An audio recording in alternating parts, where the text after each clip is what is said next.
player that plays the new stuff. Like he likes the shiny new toys. He was the only one in Winters that was really going hard on the Battle Boost train and that Tesco wave. But looking at these players head to head, Kresuu are more well known than Aquino, but they are the same PR almost, 25 and 24. Aquino was 24 and Kresuu was 25 here, so it is going to be relatively the same like range of I want to say talent in the players, right? Like the same PR, because both these players do play the tournaments. Both these players went out to Valencia, and they are, like I said, around the same PR. Now Macheeeete PR4 has a very flawless record set wise against Kresuu, and we're seeing it come out here in this first stock as he's going nearly flawless in damage. I mean, a lot of this has just been on the onus of Kresuu not finding any sort of spacing on the actual stage itself. Had a weapon early on, wasn't able to keep it for too long. Since then, though, Kresuu was forced to both ledges of Demon, and with it being such a long stage, it's more difficult to be on the ledge than not at times. The pure pressure potential from Macheeeete has been so strong. The Greatsword finding a lot of value and damage early into these stocks, and the normal sword, good to confirm the stocks after. Kresuu, first chance now to see that Lance in this series, has been able to hold their own in terms of spacing a tiny bit more, but relying on this grounded play for the punishes, Macheeeete goes for the small nairs and is just able to slam Kresuu back down to the right side of the stage. Now, I know Macheeeete is in contention for someone that can win tournaments, right? In EU, like these, like we said, this is like a notable PR gap. It's 25-4, but the way he's playing this Greatsword and the way he's instantly locking it in against all these Lance players that he's running into would make you feel like it's a counter pick. Like it's like okay, Greatsword must be Lance here because he's instant locking it, and he's having such good head-to-heads and interactions with these players that you just like feel like this is what he wants. He knows about this matchup, but most of the time it wouldn't even be like that. Most people you ask would just tell you like, yeah, Lance is a better weapon than Greatsword. Lance is the weapon that you're gonna see more of. And Macheeeete, that's what we call character mastery. That's the matchup knowledge that he has to offer here. As we see one more time, he's gonna pick up the Greatsword. The Lance is gonna be picked up, and the answer is gonna be a side stick. The damage is finally kind of even here.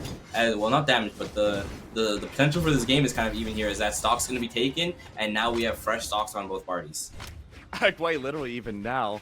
But you bring up a really good point. Like when it comes to character player mastery and stuff, you will have that understanding that, you know, everyone faces a Lance more than once in their time playing this game. But the Greatsword's probably like a maybe 1 in 10 at best when you're playing ranked, let alone in tournaments. So going up against a Greatsword, especially this late in the 1v1s, that can be really daunting at times. But if you're able to make it this far in 1v1s too, you've certainly faced your fair share of Greatswords. But with the mastery that Macheeete's able to bring out, it makes things so much more difficult at this level. The nerves underway to find any sort of advantage over it. And Macheeeete does have that advantage here. Final stock now for game number 1 in Kresuu's not so much favor, but the sword has always been brought out for these signatures, that final potential to end this game.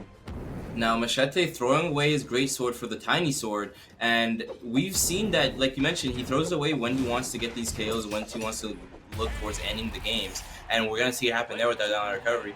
But something I want to point out is that that's also when we see him at his weakest, if that makes sense, right? It's when we see that the enemy has the most chance of kind of evening up the game, bringing it together, trying to play his own part. Like what we saw there towards the end, he didn't really tag him at all with the sword, just able to get the downlight recovery to get the KO. Kresuu was kind of fighting back because of it, and that could be a weak point. That could be something that is abusable. When he throws away the Greatsword trying to get that KO, then that's when we see our Lance players, or Kresuu here on the other hand, just kind of able to finally itch his way back into the game.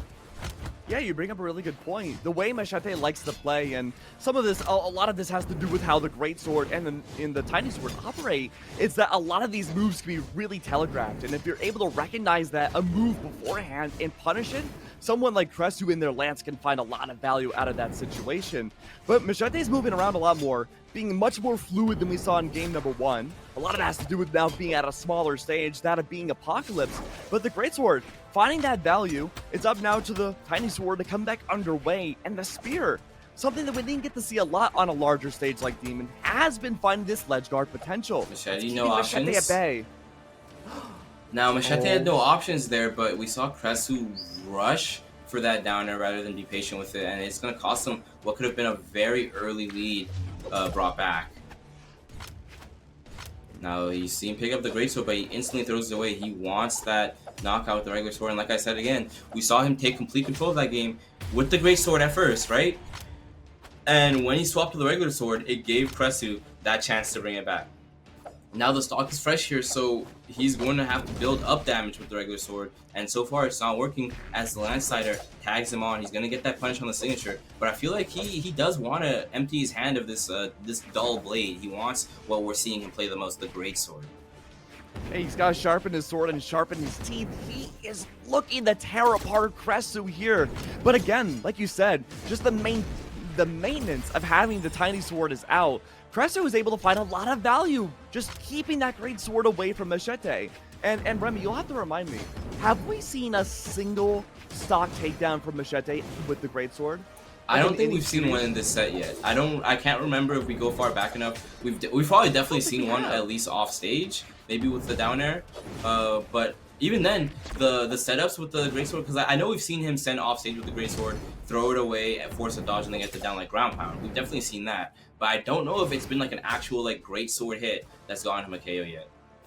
Yeah, I would consider those to be like Macheeete stock takedowns, you know, like just the spacing, the potential there. But Macheeete is putting in work, having that tiny sword out, forcing out the recovery for Kresuu, bringing them back out into the air. Macheeete has been switching it up. And you can see just how serious he is about this tiny sword. He throws it away, picks up the great sword, throws the great sword away, and catches his other sword before he can fall off the stage. That's how he wants to get these knockouts. He's assured himself of that much. Now we're going to see him play with the great sword. He's going for the same exact analytical thinking that we are. He's counterplaying himself in his own head while facing Kresuu. He's recognizing, hey, look, Kresuu's expecting me to go for this great sword, and he's setting up for that. Let me go unarmed. Let me go tiny sword more often than not now to switch things up and keep Kresuu on his toes.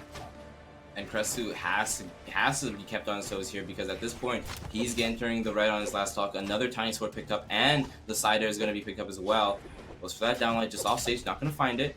Downlight is going to be Kresuu's answer, but that's also going to whiff. And now you need to get this knockout and even more to win this game. We saw it kind of happen in the first game. It had potential. Now it's going to be knocked out. Sidelight just tagging on damage, chasing him around the map. And you can see the patience from Macheeete, just waiting it out, not getting too hasty. Downlight recovery is going to confirm it for himself. And he's going to take game 2 way more convincingly than game 1, honestly. And off the back of his tiny sword. Yeah, and you could definitely tell Kresuu was thinking a lot more in those final stocks. Like, okay, now it's not great sword anymore. It's gonna be the tiny sword. How do I maneuver myself around this and go for the punishes? Macheeete would change their pacing a lot too.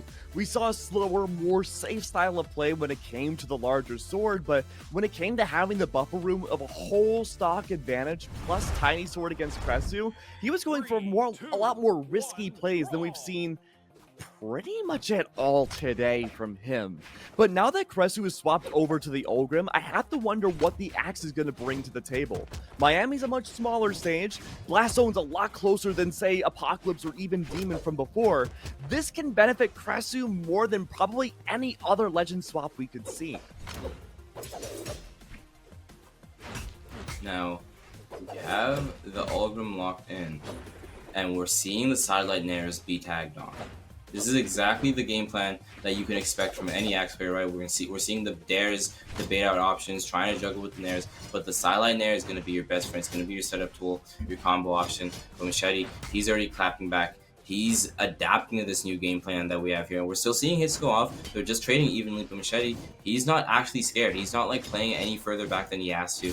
He's not giving himself a weaker foot just because of it. Now that the regular sword is coming off, the game plan is back. Throw away the great sword in red, try to get the knockout with the regular sword, but like we said, that's when he's most vulnerable to getting hit. Both players just feeling each other out. Yep. Downlight into the side air. Gonna confirm that first stock, and now we're probably gonna see him switch over to the weapons. Yep, he's gonna keep the great sword, and Kresuu needs to find something here before the game runs away from him, because like we said, it is his last chance here. Both these players are in the lowers bracket. That side air is gonna close off that first stock before he gets ran over too far, but he is in the yellow now. Macheeete has room to work with. He has something to play with. He's gonna need to pick up weapon here for himself, and it's gonna be the regular sword. Yeah, this Lance needs to find the most value he could possibly find right here, right now, before that great sword's picked up again. full aerial control, it seems. Macheeete keeping his distance, looking for the punish potential there. Great gravity cancel delay into the side air recovery. Good to keep Kresuu back into the air again. It's going to be hard for Kresuu not to find any options unless it's a dare. Great sword's back out though, off stage, something we very rarely see from Macheeete with that great sword. Sacrifices it back over to the tiny sword. Macheete's finding more value now on the Ulgrim pick with the tiny sword than we've seen with the great sword pretty much his entire run in Summer Champs. And again, it's all about keeping Kresuu on his toes, never knowing what to expect with that next weapon, not telegraphing at all what the plays are going to be. And even then, an even game, the great sword needs to find KO potential now where Kresuu's going to take the lead for the first time this series. Macheeete instantly throwing away that greatsword and not even bother trying to pick it up again. This could be our first greatsword KO.